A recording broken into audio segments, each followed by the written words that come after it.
Baica Chicha. ¿Cómo está, licenciado? Fue candidato a alcalde en las elecciones pasadas. Así es. Tenía un programa municipal muy interesante. El verdadero alcalde. Qué bien tuviera esta ciudad ahora. Porque primero tuvimos un alcalde del malecón de Santo Domingo.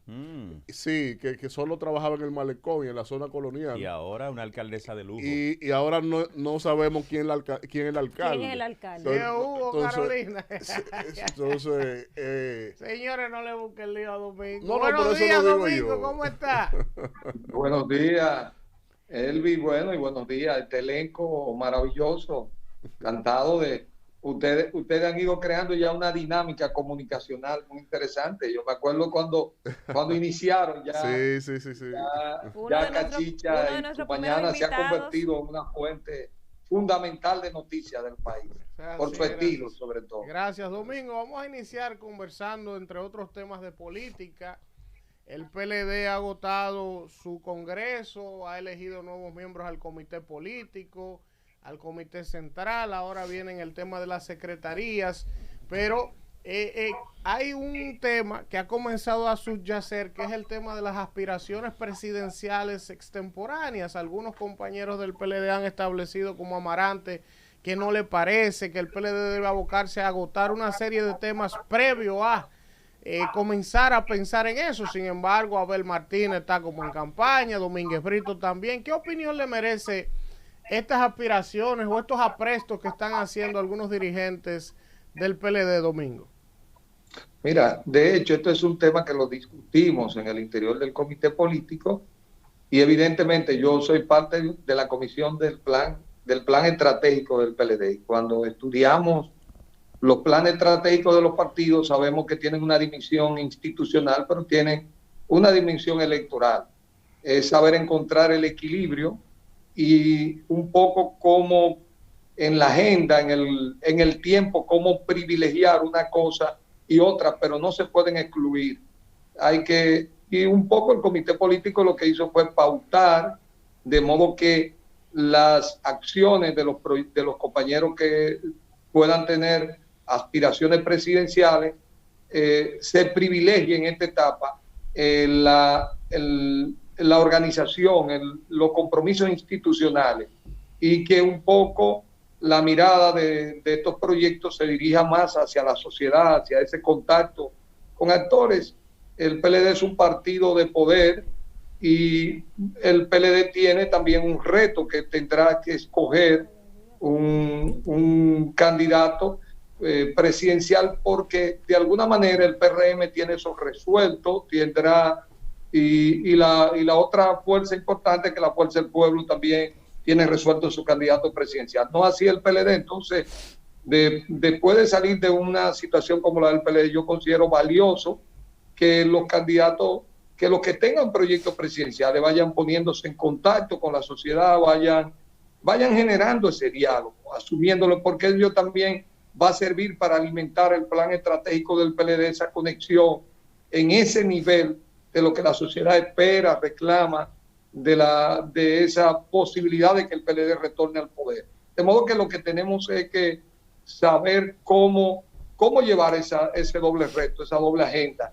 Y eso de alguna manera se resumió como en un protocolo de cómo generar ambos retos y que pudiéramos salir airoso de este desafío. En ese sentido, Domingo, ya vemos posibles candidatos o posibles precandidatos, porque hasta que no inscriban sus proyectos a la secretaría correspondiente no serán reconocidos por el partido. Vemos recorriendo a Abel Martínez, a Domínguez Brito, Amarante dice que muy temprano, entre otros. ¿Qué se vislumbra en el PLD? ¿Habrá espacio para estas nuevas figuras? ¿O qué se ve? ¿Qué se ve? Mira, hay un calendario electoral que lo establece la ley. Por lo tanto, por lo que digo, estos son proyectos, no son ni precandidatura ni candidatura. Son compañeros que ellos mismos tienen una aspiración y mucha gente también lo aspira y se van poniendo en contacto con diversos sectores de la sociedad para ir generando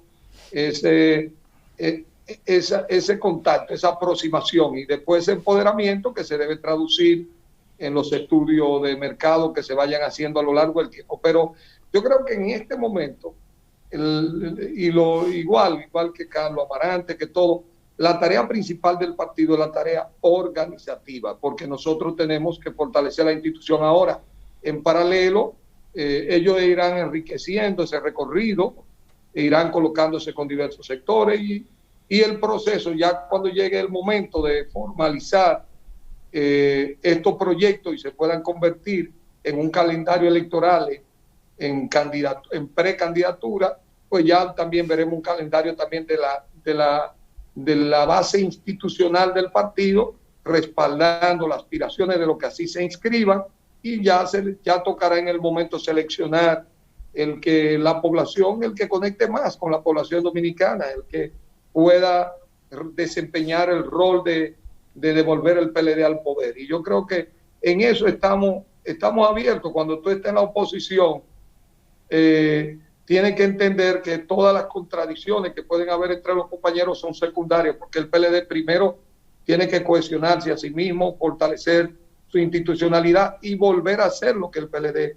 sabía hacer, que es armar bloques, armar alianzas grandes para ganar y para gobernar. Y yo creo que esa estrategia que dio resultado, que no fue la última que tuvimos por las circunstancias que vivimos, nosotros tenemos que volver a esa estrategia ganadora que tuvo en el pasado el Partido de la Liberación Dominicana. ¿Cómo volver al poder? ¿Cómo renovar esa imagen tan desgastada? ¿Cómo volver o tratar de volver al poder con los mismos actores que llevaron al PLD a salir del poder, donde la gente perdió toda credibilidad? ¿Cómo van ustedes a conseguir que la gente vuelva a creer en ese Partido de la Liberación Dominicana si seguimos viendo a los mismos actores que llevaron al PLD al descrédito, con honrosas excepciones, como tu caso, que ahora formas parte de ese comité político y es una pequeña luz al final del túnel? Pero ¿cómo poder creer en el PLD cuando seguimos viendo a la misma gente dirigiendo la organización? Mira, siempre en cualquier país, y sobre todo en una institución con la tradición del PLD que ha tenido logros importantes, pero que también tiene la obligación de renovarse, de autocriticarse y de hacer una nueva propuesta. Yo creo que siempre va a ser una combinación entre esa herencia de cosas que un segmento de la población se siente identificado, porque cuando tú miras que el país logró 21 lugares más en el índice de desarrollo humano, tú te das cuenta que es el resultado de un grupo de políticas sociales que la representó el presidente Danilo Medina. Hay cuestionamientos de otros sectores de la sociedad respecto al funcionamiento de la justicia, el tema de la impunidad, de otros retos importantes que tenemos. Entonces, ese es el balance que nosotros tenemos que hacer. Ahí hay un ejemplo, cómo lo hizo el peronismo en Argentina. Bueno, Cristina tenía un capital político, pero tuvo que darse cuenta que ella ya no podía ser la cabeza de una candidatura, de un proyecto presidencial, que ella tenía que colocar ese reconocimiento que tenía de mucho esfuerzo y colocar una figura como Alberto, que había sido contradictoria con ella, pero que tenía mayor credibilidad en el seno de la sociedad, mayor reputación. Y yo creo que eso es lo que tendrá que hacer el PLD para poder ganar, y en adición a lo que haga propio, también va a tener en ese sentido que ampliar posibilidades de aliarse con muchos otros sectores, porque ustedes se dan cuenta cómo el gobierno del PRM hizo alianza con diversos sectores de la sociedad civil, y ustedes verán en los días que vayan pasando cómo irán surgiendo esa desavenencia. Entonces, la oposición en cualquier parte del mundo tiene un 40-45%. Tiene que ser un gobierno con una demasiada aceptación. Entonces, es la capacidad de gestionar eso, de trabajarlo y de conectarse con la sociedad y aceptar críticamente los cambios que tiene que hacer. Siempre tiene que haber un balance. Nadie puede negar a sus raíces, a su historia. Puede cambiar lo que tiene que cambiar y darle paso a otra generación que veremos en el caso del PLD, que le tocará encabezar una boleta y comenzar a lanzar su proyecto de lo que debe ser la República Dominicana de cara al futuro. Domingo, hermano, esa gran conexión con la capital que Domingo Contreras tenía desde cuando fue secretario general del ayuntamiento. No hay que presentar a Domingo. Domingo es una persona que conoce esta capital y bueno, y el viejo Distrito Nacional. Pero, ¿cómo tú evalúas la conexión ayuntamiento del Distrito Nacional actual con las juntas de vecinos, con los programas comunitarios que tú tanto desarrollaste en tu proceso de aspiración a alcalde, pero también en el ayuntamiento? ¿Cómo evalúa Domingo Contreras ese contacto permanente, ese contacto del ayuntamiento con esas organizaciones? Mira, yo veo al ayuntamiento haciendo un esfuerzo en un tema que es controversial, que es importante, que es el tema de el ordenamiento del tránsito. Sin embargo, hay aspectos esenciales como el tema de la ordenanza de densidad, que pienso que es penoso como lo hemos despachado, y sobre todo veo un ayuntamiento muy concentrado solo en el polígono central. Creo que hay que aquí ya hay un capital social en esta ciudad, de las propias juntas de vecinos, independientemente a quien le corresponda gobernar en el ayuntamiento. Los vecinos tienen unos intereses muy claros de mejorar y defender su derecho a tener calidad de vida en sus sectores, y los ciudadanos de la capital estamos dispuestos a poner una cuota de sacrificio, de tiempo, de recursos para mejorar nuestro entorno, y ese es es un capital con que el que gobierne la ciudad puede contar, porque la gente tiene una disposición a colaborar, igual que un sector empresarial que tiene esa misma visión, porque sabe que un entorno de calidad que se prestigia, como lo es la capital, termina ayudando, generando plusvalía y beneficio para todos.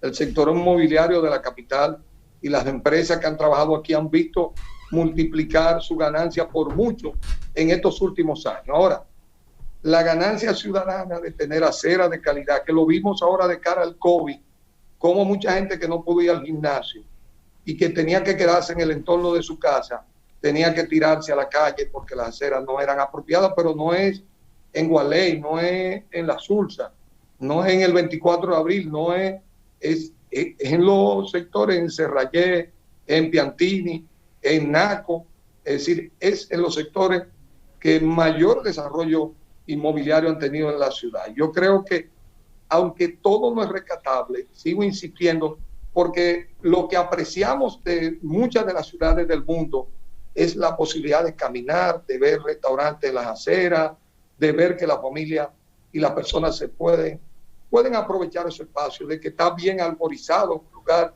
como el Trópico, y son cosas que no se hacen en 4 años, que lo que tú no hagas, que la oportunidad de que se pierda la ciudad no la puede recuperar, que el arbolado que vemos hoy en la Churchill, una parte lo colocamos en el 2004, pero otro lo había colocado Peña Gómez cuando le tocó gobernar. Es decir, son procesos que se tienen que tomar en el tiempo. Pero, Domingo, y yo creo que, claro, que esa relación, yo veo realmente la necesidad de seguir profundizando un ayuntamiento que genere proyectos sí, Domingo, de más largo plazo y de participación más activa de la ciudadanía, por ejemplo, en temas de cultura ciudadana. Por ejemplo, Domingo, yo siempre he dicho, los ayuntamientos no han legislado a favor del peatón. Usted no puede y un ejemplo es que usted no puede tomar desde la Churchill, desde la Gómez con 27 a pie hasta, por ejemplo, la Churchill con 27. Déjame caminar estas 4 cuadras porque no quiero tomar un carro, no quiero tomar un vehículo. O sea, no hay una legislación a favor del peatón en materia de siembra, por ejemplo. Tú caminas en Estados Unidos, caminas en Madrid kilómetros, tranquilo, pero tienes sombra, tienes árboles sembrados que han sido sembrados hace 50 años, 20 años, 30 años, porque es una preocupación de la ciudad. Aquí vemos legislando para todo, menos para el peatón. Pero hay un problema, Domingo, que surge en los barrios. que el ayuntamiento ha estado ausente, o los ayuntamientos han estado ausentes. Los ayuntamientos van a fondo, compañero, a fondo, al saneamiento de las cañadas, pero no van al ordenamiento territorial en el barrio. Por ejemplo, la pregunta. Ya una casita también se te está transformando en esos barrios, Gualey, Guandule, en Sánchez Payá, 27 de febrero, se te está transformando en un edificio de 4, 5, 6 plantas. O sea, cuatro niveles. Y uno se pregunta, más demanda de agua, más demanda de energía eléctrica. Son dos invitados que tenemos aquí. ¿Qué pasa ahí, Domingo? ¿Cómo se organiza esta? ¿También vamos a dejar esto perdido? Mira, yo me acuerdo que cuando hicimos la primera zonificación indicativa que se hizo para la circunscripción 1, quedó también el proyecto de ordenamiento del barrio, porque eso que tú acabas de señalar es una realidad.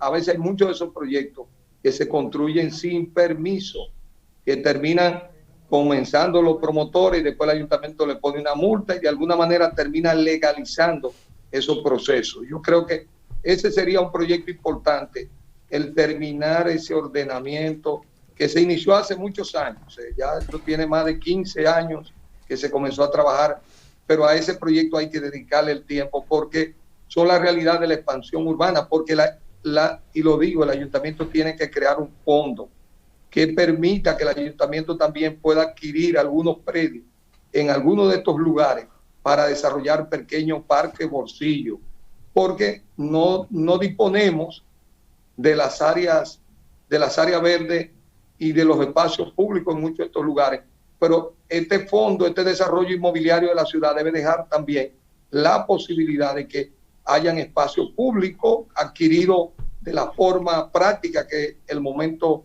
lo permite. Y pienso que hay una magnífica oportunidad porque la ciudad está en expansión. La gente sigue valorizando sus propiedades en todos los lugares del Distrito Nacional. Desde Domingo, lugar... Sí. Mira, quiero aprovecharte porque esta semana a lo público se dio a conocer una carta que emite la Dirección de Prevención de la Corrupción Administrativa bajo la firma del magistrado Camacho, donde solicita al Ministerio Administrativo de la Presidencia de las informaciones relacionadas a la ejecución presupuestaria de los beneficiarios y todo el andamiaje que significó en el orden administrativo y presupuestario de las visitas sorpresas del presidente Danilo Medina, lo cual señalaban o se ha señalado que este ha sido uno de sus principales baluartes durante sus 2 mandatos. ¿Cómo el Partido de la Liberación Dominicana destaca esto? ¿Cómo lo analiza? ¿Qué planteamiento se tiene? ¿El PLD saldrá a defender esto? ¿O qué tan organizado estuvo esto, Domingo? Porque en gráficas, aunque atrás tenía un andamiaje institucional, pero en gráficas siempre se veía al mandatario, al ministro administrativo, anotando peticiones en cuadernos, ese tipo de cosas, y no daba como un tema de planificación de políticas públicas correctas. No, todo lo contrario, Víctor. La visita sorpresa, de hecho, se convirtieron en un proyecto no solo emblemático de la presidencia de Danilo Medina, sino que en su momento la FAO lo tomó también. De hecho, Danilo fue invitado en su momento a uno de esos encuentros por la característica de estos programas. Acuérdense, la visita sorpresa se hicieron sobre la base de organizaciones, de cooperativas, de grupos que tenían proyectos que se les respaldó con créditos del Banco Agrícola, del PEDA, con intervenciones del gobierno para mejorar los sectores, la infraestructura. De hecho, el hecho de que el país, a pesar de la pandemia, no tuvo un solo minuto de escasez de ninguno de sus productos, está muy relacionado a este impulso que la visita sorpresa le dio al campo dominicano, porque el hecho de tener un presidente que semana a semana pudiera hacer receptáculo con su equipo de gobierno de una manera tan cercana, como decía el presidente, ya que ustedes no pueden venir al palacio, yo llevo al palacio al campo, traigo los funcionarios y aquí despachamos las problemáticas que tienen que ver con los procesos productivos. Yo creo que fue una manera una metodología, que creo que ahí están los resultados. Eso está totalmente debidamente documentado. Son procesos institucionales que en el gobierno no se podía sacar ningún dinero que no estuviera presupuestado, que no pasara por los procedimientos, si era un tema de compra por la ley 340, si todo lo que tiene que ver en el andamiaje del Estado. Eso, por eso, fíjense, miren esto, el gobierno actual tenía presupuestado de 126.000 millones, debió ejecutar el trimestre pasado. ¿Ustedes saben cuánto ejecutó? 9.000 millones solamente. Es una ejecución pobre, sí, porque se dedicaron solo a criticar, no se han preparado para entender que el aparato del Estado funciona, que hay que hacer los procesos, y que si tú no lo haces, aunque tú tengas la voluntad y la buena, no vas a poder sacar los procesos. Compra y contrataciones no te va a aprobar esos procesos. Fíjense que compra y contrataciones vive suspendiéndole el proceso a muchísimas instituciones de este gobierno porque no cumplen con el debido proceso. Entonces, esa es la realidad que tenemos de un gobierno capaz de ejecutar a un gobierno que todavía no encuentra el ritmo, que tiene buen pronunciamiento, buen pronunciamiento, pero la ejecución, a pesar de tener los recursos, no logran ejecutar los proyectos. Domingo, el presidente va, pero no logra verse la ejecución. De mi parte, finalmente, creo que Danira quiere hacerte otra pregunta, pero quiero preguntarte dos cosas de manera breve, porque ya tenemos un ratito y sé que tienes otros compromisos. El tema de Dominicana Limpia, vertederos, el tema de la ley de medio ambiente, que en el Congreso siempre hubo trabas para pasarla, no hubo forma que eso pudiera. ¿Qué cambiaría de esta ley ser aprobada en cuanto al manejo de los desechos en el país? Y lo otro, Domingo, en un tema medioambiental, hay un debate sobre una planta eléctrica ahora, una barcaza en el río Sama, que se le dio un permiso para que instalen otra barcaza, pero ahora los medioambientalistas están diciendo que eso nunca debió estar ahí, que eso afecta al río, que las calderas, ¿qué hay en cuanto a esto desde el punto de vista medioambiental? ¿Es real que esas plantas hacen un daño al río ahí? Esa opinión del técnico me gustaría. Mira, en el primer tema de Dominicana Limpia, la ley se aprobó, y la ley se aprobó como un sistema que genera la regulación de parte del Ministerio de Medio Ambiente, y en la ley se generó un fideicomiso, que es una alianza público-privada, que permite, con las recaudaciones que se van a dar como resultado de la ley, se colocó un sistema que le pone un valor a cada proceso, a las estaciones de transferencia, al manejo apropiado, $10 en destinos finales, que nunca hubo recursos para esos fines, a la valorización en plantas, en la industrialización de la basura. La ley la promueve y crea esta instancia. El Ministerio de Medio Ambiente acaba de mandar el proyecto del reglamento al Poder Ejecutivo, que se hace fundamental por las figuras que se generan, porque la ley genera dos figuras importantes: un consejo para la planificación de todo el manejo de los residuos, porque abarca al gobierno, abarca a los municipios y abarca también el sector privado, y a la ciudadanía la abarca, y un mecanismo financiero que haga que se pueda pagar mejorando los estándares de cada una de estas operaciones. Estos proyectos son fundamentales, y también marca dos cosas que son básicas: el tema de la educación, por un lado, y el tema de la sanción, que establece todo un régimen sancionatorio dirigido realmente a que la sociedad dominicana deje de ver como normal y natural que una persona abra la ventana de un vehículo y tire una basura, que alguien vaya con un camión y tire unos escombros en una cañada y no le pase nada, porque la ley no lo sancionaba debidamente. Es decir, que ese tipo de inconducta y de delitos ambientales comiencen a ser sancionados, perseguidos, hasta que generemos una cultura de respeto a las normas ambientales. Con respecto a la planta, no es el lugar apropiado. Nosotros no debemos seguir tomando. Hay un plan de rescate al río Sama que el propio se trabajó fuerte en el gobierno pasado. Hay un compromiso porque el mismo Lisandro Macarrulla fue parte de ese proyecto de transformación que se ha querido hacer, y todo lo que representa el reto de limpiar el río Sama Isabela. Se sacaron los barcos que antes se descuartizaban allí. Entonces se han ido dando pasos.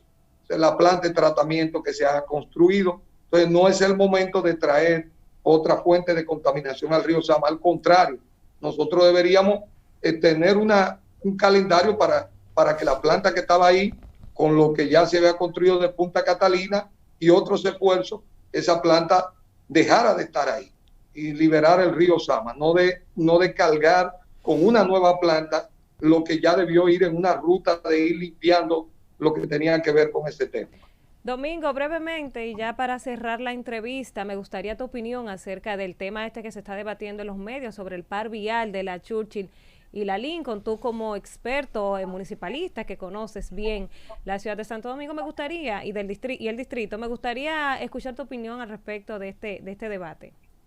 Mira, yo soy muy abierto y más propenso realmente a estos ensayos de reorganización vial de la ciudad. Yo creo que tenemos temas serios con el transporte y que hay que darle un margen de operación a las autoridades. Creo que se tiene que ser cauto, se tiene que ser también flexible, porque a veces se abre un par vial que no funciona. En los pares viales, yo estoy de acuerdo con establecerlo en el interior de todas las urbanizaciones. ¿Por qué?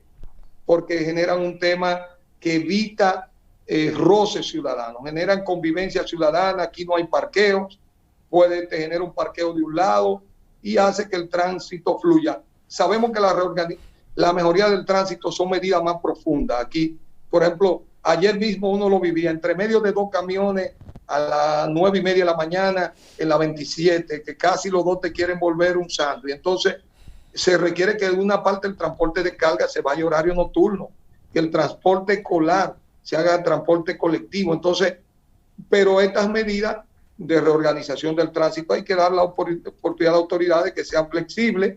No siempre se tiene la verdad. A veces ahí hay unos temas que están ligados a lo elevado.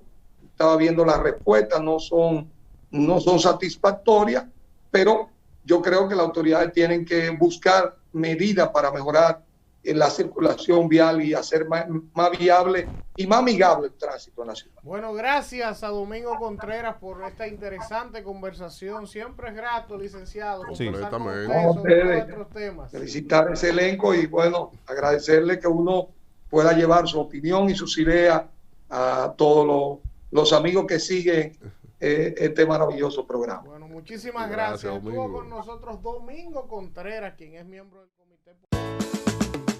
Tu mañana. By Cachicha.